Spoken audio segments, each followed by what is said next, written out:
Shalom nagaan waaqayyoo kan abbaa kan ilmaa kan fura qulqulluu kiristaanota ardii lafaarra jirtan siniif haa ta'u. Har'aan obboleessi keessanii ergamaa Zawuduu namarraa waldaa jireenya dhugaa Kiristoos addunyaa Adaamaarraa hundeessaatii fi dhugaa akkuma kanaan dura beekamu Adaamaa waldaa keenya keessaa kadhannaan ji'atti yeroo tokko jira.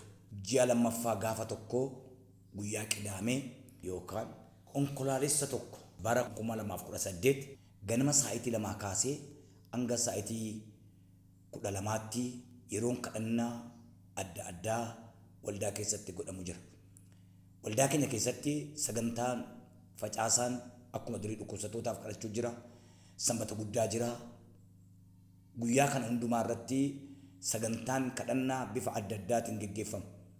Inni ji'atti yeroo tokko kun garuu fagoorra kan jiran, dhiyoorra kan jiran, taa'uu kan dadhaban, haalli rakkoo isaanii cimaa kan ta'eef kadhanna. Sana duwwaas miti daldala, gaa'ila, jireenya, biyya waan hundumaatiif akka kadhannu guyyaa sana irratti afeerraa isiniif gooneerraa. Egaa maarree yaadni dabalataa bilbila ajjalatti barreeffamuun bilbiltanii haala isaaf iddoo isaa gaafachuu dandeessu. Bakki itti argama keenya magaalaa Adaamaa, kutaa magaalaa Daabee Solloqqee, ganda Angaatuu yookaan bakka duraan ganda Gaaraa jedhamudha. Shalom.